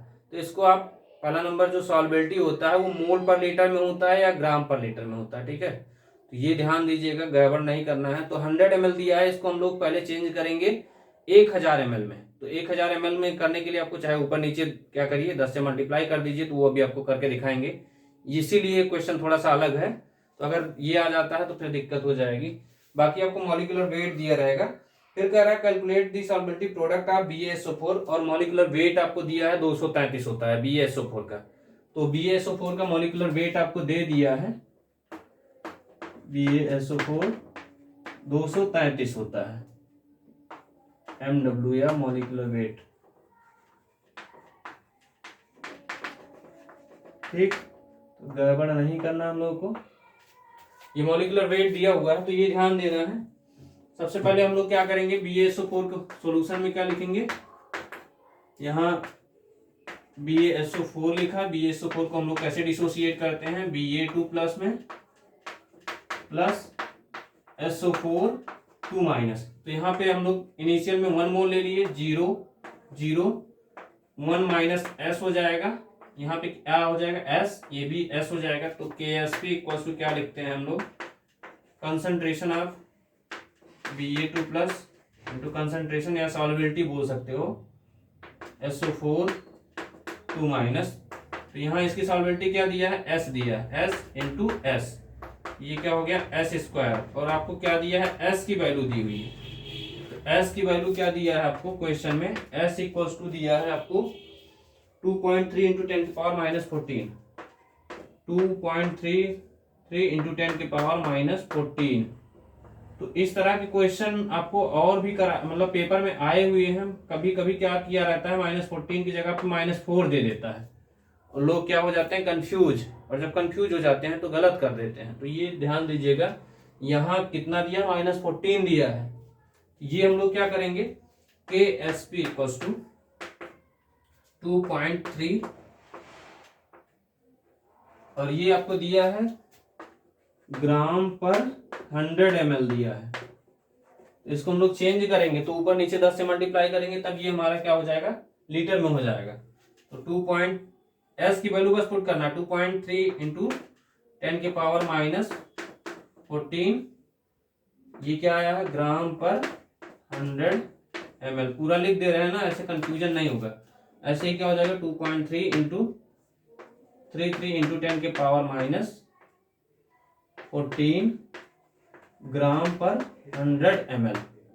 ठीक है, अब यहाँ पे देखिए क्या करना है, बस ये ध्यान देना है कि ये जो 2.33 दिया हुआ है, 10 की पावर माइनस 14 दिया है, इसमें हम लोग क्या करेंगे, मॉलिक्यूलर वेट से हम लोग को डिवाइड करना है। जो यहाँ पे दिया हुआ 233 दिया है उससे डिवाइड करेंगे, तब ये हमारा ग्राम से उसमें पता चेंज हो जाएगा, ग्राम पर ml से हमारा चेंज हो जाएगा मोल में, ग्राम से मोल में चेंज होता है। तो आपको बताया भी हूं इसके पहले TE110 पेपर आईडी में हमने बताया था कि AGBR वाला क्वेश्चन, तो वो भी इंपॉर्टेंट है, उसको भी पढ़ के जाइएगा, गड़बड़ नहीं करना है, पढ़ के जाना है।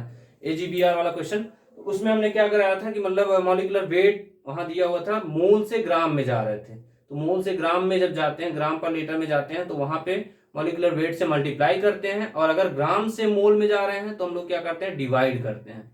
ये ध्यान दीजिएगा, ठीक है। यहाँ पे देखिए हम लोग क्या करेंगे, 2.33 अपान 233 ये मॉलिक्यूलर वेट है, इंटू 10 के पावर माइनस 14 हो गया। अब ग्राम से ये किस में हो गया, मोल में चेंज हो गया अभी, लेकिन ये लीटर में नहीं चेंज हुआ है। तो इसके लिए हम लोग क्या कर रहे हैं, इंटू 10 अपान क्या कर दे रहे हैं, 10, और यहाँ पे क्या कर रहे हैं, अपान में 100 ml। तो ये 10 ml जब एक्स्ट्रा आ जाएगा, कैंसिल नहीं करना है, बस हमको सेटअप करना है। तो ये 10 ml और आ जाएगा, तो ये क्या हो जाएगा, 1000 हो जाएगा। ऐसे ही इंटू 2.33 अपान 233 इंटू 10 के पावर माइनस 14 इंटू क्या आ जाएगा, ये मोल आ जाएगा, मोल अपान 100 ml इंटू क्या आ जाएगा, 10 अपान 10, दोनों में 10 से मल्टीप्लाई कर दे रहे हैं बस सेटअप करने के लिए। ये क्या आ जाएगा, ये आपका आ जाएगा 0.01 इंटू 10 के पावर माइनस 14, और ये 10 से मल्टीप्लाई कर दीजिए तो ये क्या हो जाएगा, ml 1000 ml हो गया, इंटू यहाँ 10 कर दीजिए, ये मोल हो गया अपान 1000 ml। ठीक है, ml को हम लोग 1 लीटर बोल सकते हैं, 1000 ml को, इंटू 0.01 इंटू 10 के पावर माइनस 14। यहाँ पे क्या हो जाएगा, इधर हम लोग कर लेते हैं, इंटू 10 इंटू मोल पर 1000 ml। अब 1000 ml को लीटर लिख सकते हैं, मोल पर लीटर में आ गया ना। तो हम लोग क्या करेंगे, इसको मल्टीप्लाई कर लेते हैं, ये क्या आ जाएगा, इसको मल्टीप्लाई करेंगे तो -13 आया ना, ये -13 आ गया। इसको क्या लिख सकते हैं, 10 के पावर -2, 10 के पावर -2 इंटू इसको मल्टीप्लाई किए तो -13 आ गया। और ये क्या आ गया, मोल पर लीटर हो गया, इंटू ये आ गया 10 के पावर -2 इंटू 10 के पावर -13, ये मल्टीप्लाई होगा 13 आ जाएगा मोल पर लीटर। ठीक है, अब यहाँ देखिए 10 के पावर -15 हो गया ना, और यहाँ भी 10 के पावर -15, तो मल्टीप्लाई करेंगे तो घातें जुड़ जाती हैं, तो ये क्या आ जाएगा 10 के पावर -13 आ जाएगा। तो ये आपका KSP इक्वल टू क्या आ जाएगा, KSP इक्वल टू 10 के पावर -13 नहीं -30 मोल पर लीटर का स्क्वायर हो जाएगा। गड़बड़ मत करिएगा, नहीं गलत हो जाएगा यूनिट, ये आंसर आ जाएगा। ठीक है, इसको जल्दी से जल्दी से नोट करिए, ये गड़बड़ मत करिएगा, इसको चाहे 2 बार रिपीट करके देख के जाइएगा, इस तरह के क्वेश्चन गलत करके आते हैं 100%, तो इसीलिए आप इसको ध्यान से देख के इसको नोट करिए। फिर नेक्स्ट क्वेश्चन करते हैं, उसका है वाटर की हार्डनेस का, जल्दी से नोट करिए। हो गया, चलिए आगे बढ़ते हैं, क्योंकि लेक्चर बड़ा हो जाएगा तो आपको पढ़ने में भी प्रॉब्लम होगी, तो हमको बड़ा लेक्चर नहीं बनाना है, बस आपको थोड़ा सा वो दिखाना है, ट्रेलर दिखाना है कि हाँ ये ट्रेलर है, यहाँ से क्वेश्चन गलत नहीं होते हैं अगर आप देख के जाते हैं। नेक्स्ट क्वेश्चन है, और हाँ ध्यान दीजिएगा कि मतलब इसका जो मैं क्वेश्चन करा रहा हूँ, ये क्वेश्चन आपको डिस्क्रिप्शन के लिंक में मिल जाएगा। ठीक है, या आपके ग्रुप पे भी भेज दिया जाएगा, दोनों जगह, जैसे मान लीजिए कोई नया बच्चा है तो उसके लिए तो वहाँ पे मिल जाएगा, बाकी और बच्चे के लिए हम लोग यहाँ ग्रुप में भेज देंगे, परेशान ना हो उसके लिए। देखिए कह रहा है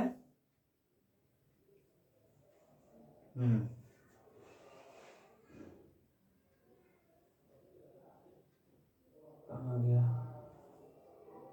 बोल रहा है standard hard water is prepared from 1.5 gram of calcium carbonate पर लीटर बोल रहा है। ठीक है, पर litre 20 ml of this solution required 25 ml of EDTA solution, 100 ml of sample water required 18 ml of EDTA solution, water sample after boiling taken 100 ml of this boiled water required 12 ml of EDTA for boiled water, calculate the total hardness, temporary hardness and permanent hardness।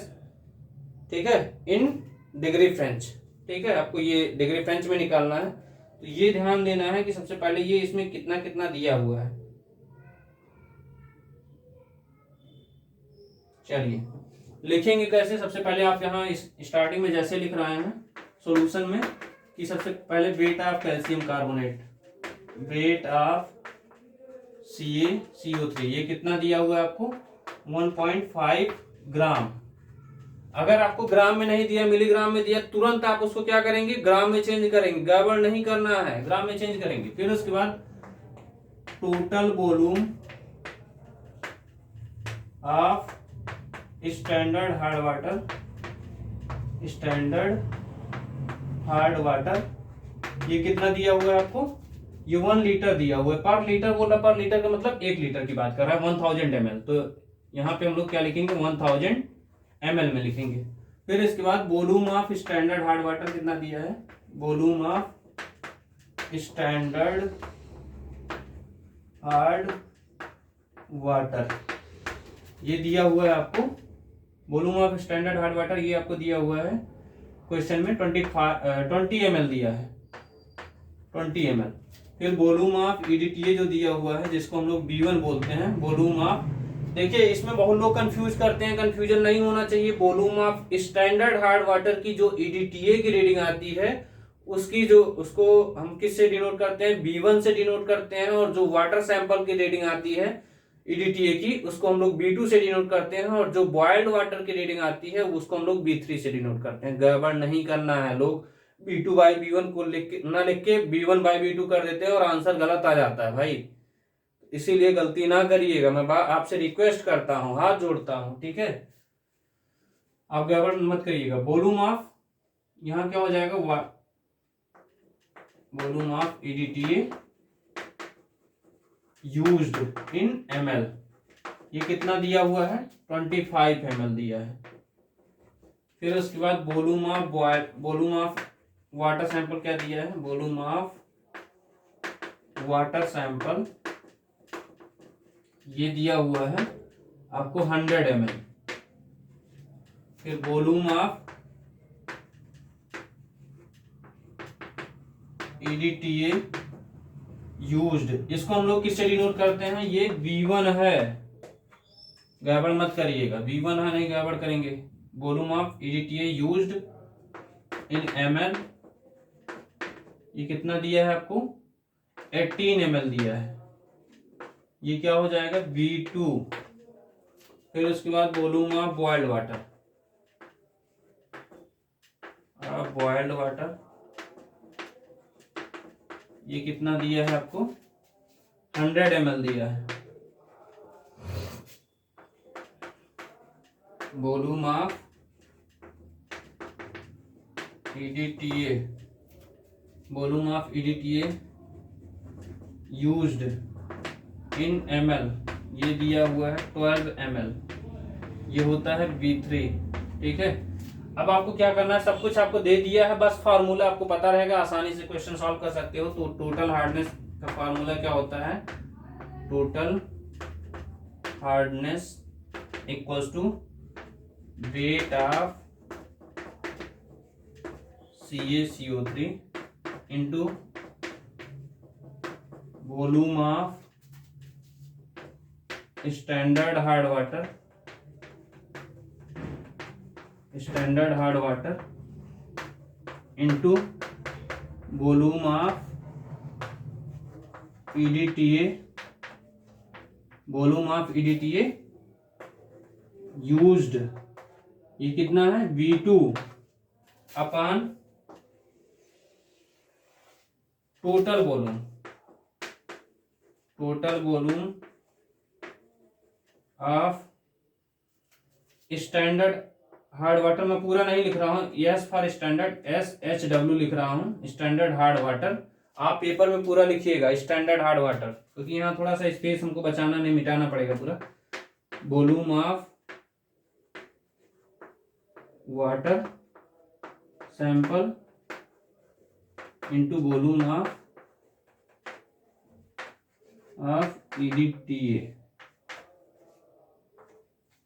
EDTA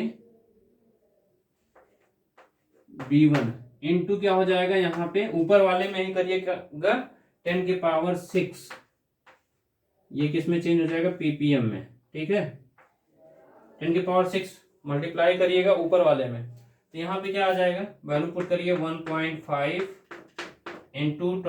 into कितना आ गया, volume of standard hard water 25 into ये कितना दिया हुआ है, ये 20 दिया हुआ है, volume of standard hard water 20 है और ये 25 दिया हुआ है,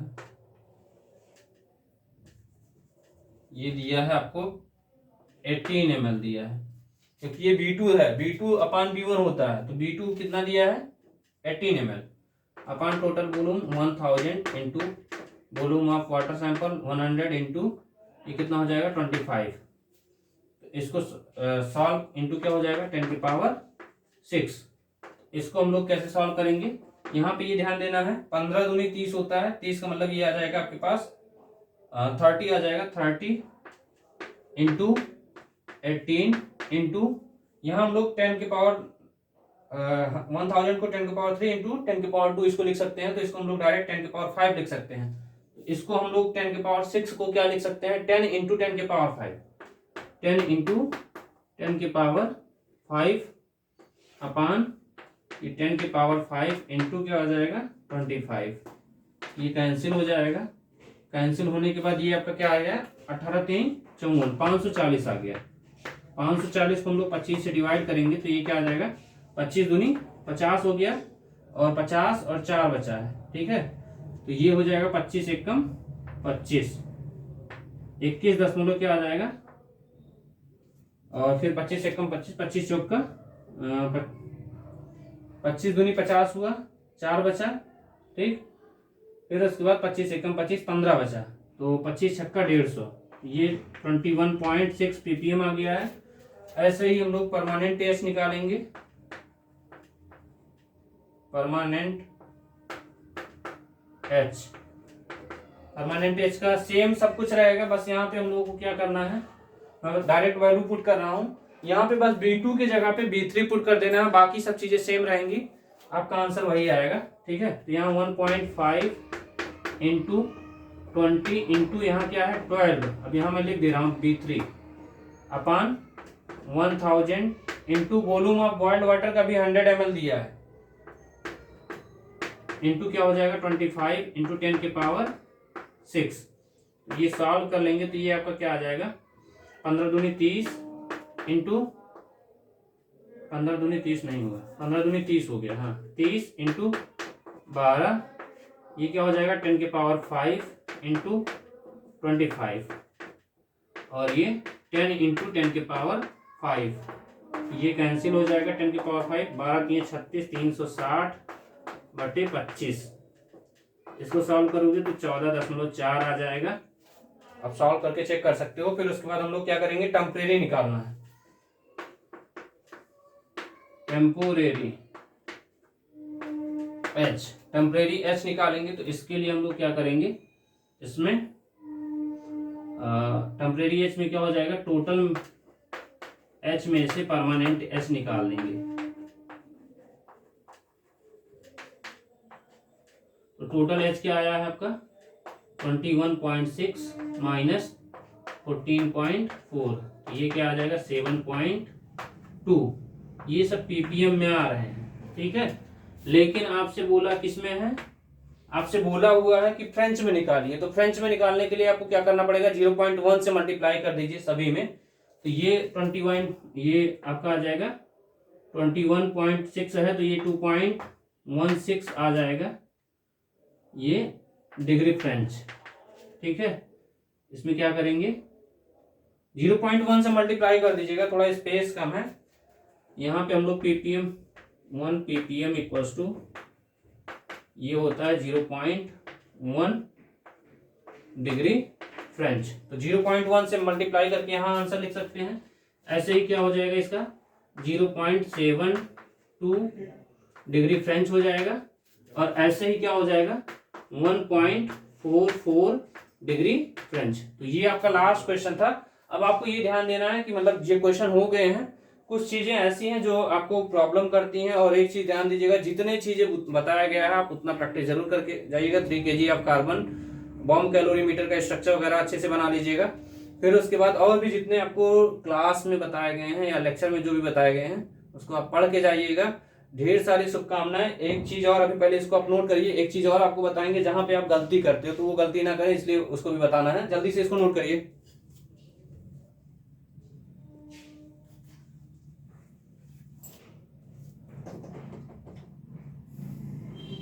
मिटाएं इसको, अरे नोट कर लीजिएगा, रोक करके इसको नोट कर लीजिएगा।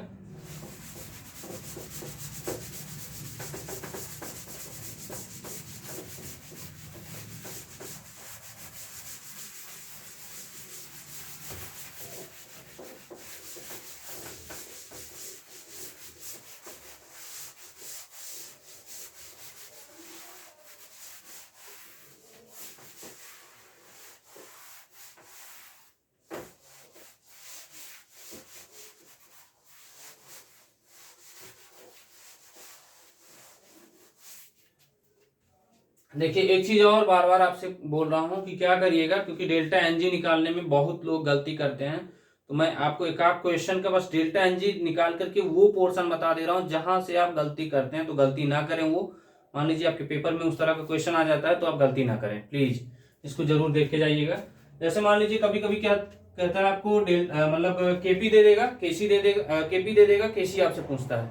मान लीजिए वो रिएक्शन मैं लिख दे रहा हूँ N2G प्लस 3H2G, इसको हैबर प्रोसेस अमोनिया का बोला जाता है NH3। इसमें आपको दे देता है Kp की वैल्यू दे देता है, आपको दिया रहता है, कुछ भी दिया रहता है, हमसे उसे सॉल्व करने से नहीं मतलब है। और Kc ये कुछ दिया रहेगा, Kc की वैल्यू आपको फाइंड करना होता है। मैं आपको यहाँ वैल्यू नहीं बता रहा हूँ, ठीक है, बस आपको बता दे रहा हूँ कि इस तरह के क्वेश्चन पूछे जाते हैं। तो ये रिएक्शन दिया रहता है और आपको क्या करना होता है, सॉल्व करना होता है। सॉल्व करने का मतलब ये क्वेश्चन दिया रहेगा, इक्वेशन से आपको पहले डेल्टा एनजी निकालना होता है। डेल्टा एनजी कैसे निकालेंगे, प्रोडक्ट के मोल माइनस रिएक्टेंट के मोल बस वो किस फॉर्म में हो, गैसियस फॉर्म में हो या एक्वस में दिया हो, तब आप माइनस कर सकते हैं। नहीं अगर सॉलिड के फॉर्म में दिया रहेगा तो उसका जो नंबर ऑफ मोल्स होता है उसको काउंट नहीं करते हैं, उसको आप आंख बंद कर लीजिए, कहिए मैं नहीं जानता हूँ। ठीक है, तो यहाँ पे क्या हो जाएगा 2 माइनस ब्रैकेट में इधर 1 प्लस 3, 2 माइनस 4 इक्वल्स टू क्या हो जाएगा -2। तो ये डेल्टा एन जी आ गया। अब आपको फार्मूला पता है KP equals to KC into R T के पावर माइनस आर टी के पावर डेल्टा एन जी होता है ना। तो यहाँ पे क्या हो जाएगा केसी इंटू आर टी के पावर माइनस क्या हो जाएगा 2, और केपी आपको दिया हुआ है, केसी निकालना होता है। तो आप तब तक जैसे यहाँ माइनस चार्ज लगा हुआ है, माइनस लगा हुआ है पावर में, तो उसको जब तक पॉजिटिव ना बना लीजिए वैल्यू मत पुट करिएगा, नहीं आपका आंसर गलत हो जाएगा, क्योंकि आप ध्यान देते नहीं हैं। और जब ध्यान नहीं देते हैं क्योंकि एग्जाम का प्रेशर है भाई, जल्दी जल्दी ये वाला आ रहा है, ये वाला सब आ रहा है आपको। भगवान करे माता सरस्वती आपको अच्छा नंबर दिलवाएं, क्योंकि आज उनका ही दिन है और मैं बोल रहा हूं तो आपका अच्छा भी हो जाए। तो इसलिए क्योंकि आप एग्जाम के टाइम में जब खुश हो जाते हैं ना, और ये ध्यान दीजिएगा कि पेपर देख के आपको खुश नहीं होना। खुश नहीं होने का मतलब खुशी खुशी में कभी कभी गलत हो जाता है। ये मानते हैं कि नहीं मानते आप? ये मानिए, आप अगर नहीं मानते तो मान लीजिए, क्योंकि आप कल यही चीज करोगे। इसीलिए पहले ही मैं बता दे रहा हूँ कि खुशी खुशी में आपको ये नहीं दिखाना है कि हमको बहुत आ रहा है। आराम से आस्तिले से करिए, टाइम मैनेजमेंट का फोकस करते हुए कि हाँ हमको इतने क्वेश्चन इतने देर में अटेंड करना है, क्योंकि पूरे कॉलेज का सबसे लंबा पेपर केमिस्ट्री का आता है। तो ये ध्यान दीजिएगा, ये मैं बार बार बोल रहा हूँ, पेपर देखोगे तो आपको खुद ही समझ में आ जाएगा। ठीक है, इस माइनस को हम लोग क्या करेंगे, नीचे लेके आइए। केसी अपान क्या हो जाएगा आर टी स्क्वायर हो जाएगा, और ये केपी है। आपको निकालना क्या है, ये निकालना है, इसकी वैल्यू कुछ दिया है, मान लीजिए एक्स दिया है, जो भी दिया है उससे हमसे नहीं मतलब, कुछ दिया है उसकी वैल्यू, आर की वैल्यू आपको पता है, टी की वैल्यू पता है, सब कुछ पता है। बस हमको केसी निकालना है, क्योंकि यहाँ मैंने केसी में क्वेश्चन मार्क लगा दिया है।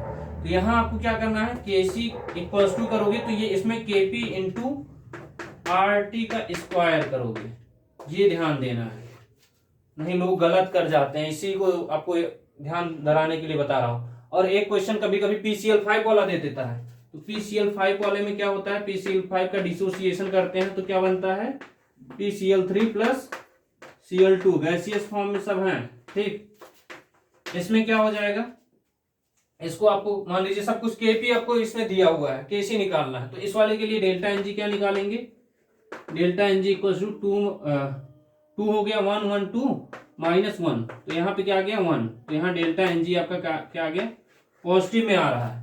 अब आपको यहाँ भी आपसे केसी निकालने के लिए बोला है, तो इस वाले फार्मूले के लिए क्या आ जाएगा, KP equal to KC into R T के पावर क्या आ गया 1 आ गया, क्योंकि 1 आ रहा है। तो अब आपको केसी निकालना है, तो केसी इक्वल टू क्या होता है केपी अपान आर टी। ठीक है, तो इस तरह की क्वेश्चन मान लीजिए कभी कभी क्या करता है, इसमें क्वेश्चन दिया रहता है 2.46 करके, ऐसे करके एक क्वेश्चन है उसमें, फिर उसके बाद टेम्परेचर आपको दे दिया रहता है 300 डिग्री या ऐसे करके दिया रहता है समथिंग, 523 आता है उसका टेम्परेचर, माइनस कर लेते हैं 523 माइनस 273, पता चल जाएगा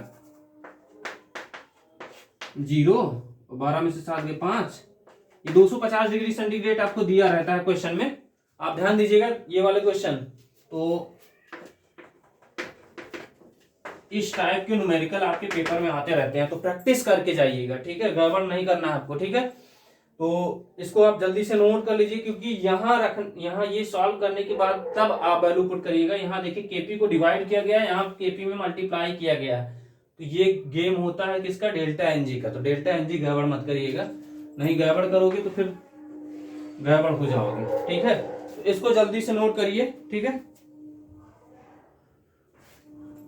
और नोट करने के साथ साथ आपको ढेर सारी शुभकामनाएं, आप चीजें प्रैक्टिस करके जाइएगा। ढेर सारी शुभकामनाएं पेपर के लिए, क्योंकि आप अच्छे से देख करके इसको वीडियो को देख लीजिएगा। अगर चीजें आपको लगी कि सर ने मेहनत किया है, और तो उसके लिए आप एक वीडियो को लाइक भी कर दीजिएगा, और जो लोग नए आए हैं वो लोग चैनल को सब्सक्राइब कर देंगे। और ढेर सारे शुभकामनाएं, आप अच्छे से करिएगा। ऑल द बेस्ट, और आराम से करिएगा। क्वेश्चन आप देख के एकदम, एक तो घबराना नहीं है। ठीक है, और दूसरा नंबर क्वेश्चन आप देख लीजिएगा कि 3 kg ऑफ कार्बन अगर गलती से आ जाता है तो उसको आप प्रैक्टिस करके जाइएगा। और भी विक्टर मेयर वगैरह जी हैं जो आपको अल्कोहल का पहचान कराते हैं तो उनको भी पढ़ लीजिएगा। और भी जितने क्वेश्चन है RDX HMX ये सब पढ़ लीजिएगा। आप एक बार फिर से मैं बता दे रहा हूँ, सबसे पहले आप जितने न्यूमेरिकली पोर्शन है उनको आप प्रैक्टिस करके जाइएगा, न्यूमेरिकल वाले, क्योंकि उनका आना कंफर्म है, उनके बिना पेपर नहीं बनता है। फिर विक्टर मेयर टेस्ट मतलब GOC पढ़ लीजिएगा एंड पॉलीमर। GOC में आपको बताया, विक्टर मेयर पढ़ लीजिएगा, लूकस को भी हल्के से देख के जाइएगा, कोई दिक्कत नहीं है। फिर उसके बाद आप उनको पढ़ के जाइएगा। जो स्ट्रक्चर आते हैं, बैकेलाइट हो गया, फिर उसके बाद PMMA हो गया, PBC हो गया, इन सबका जो स्ट्रक्चर आपको बताया गया स्ट्रक्चर, उसकी प्रैक्टिस करके जाइएगा। और RDX HMX TNT इन सब का प्रैक्टिस करके जाइएगा। डायनामाइट वगैरह है, पिक्रिक एसिड है। और फिर उसके